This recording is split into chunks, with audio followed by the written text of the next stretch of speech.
Hi, this is Sindu Sreebhavan. You might have seen some of my videos on growth mindset or read my book on growth mindset, Infinite Possibilities.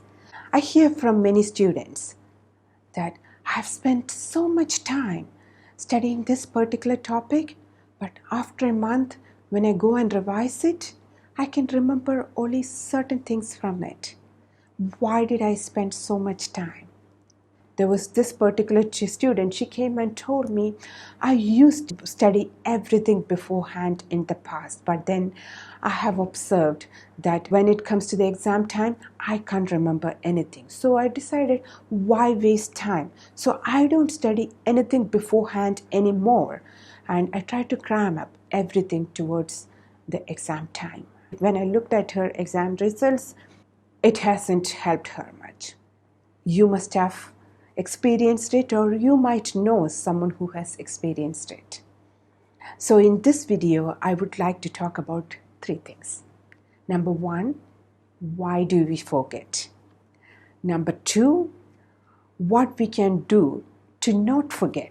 Number three, how should we do our revision? So first, why do we forget?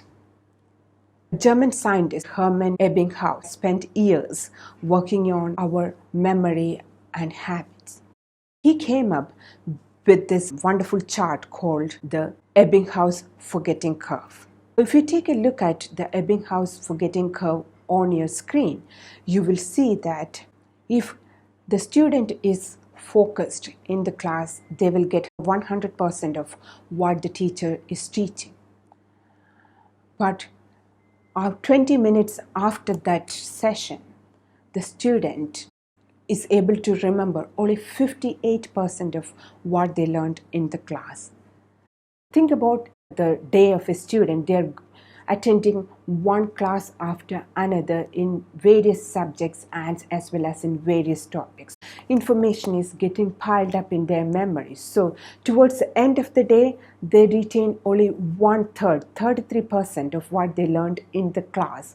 And at the end of the month, it's only about 20%. Isn't that sad? Do you see the reason why we forget things so fast?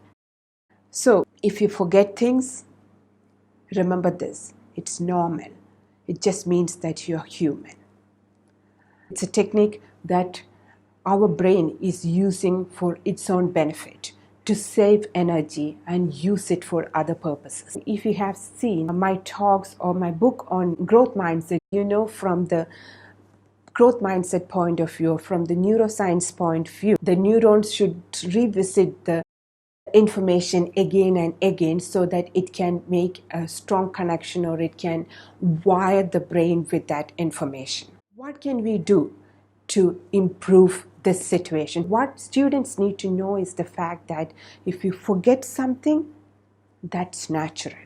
What is in your control is to make your memory stronger. With that, we go to the next section, that is how to keep things in our memory for long.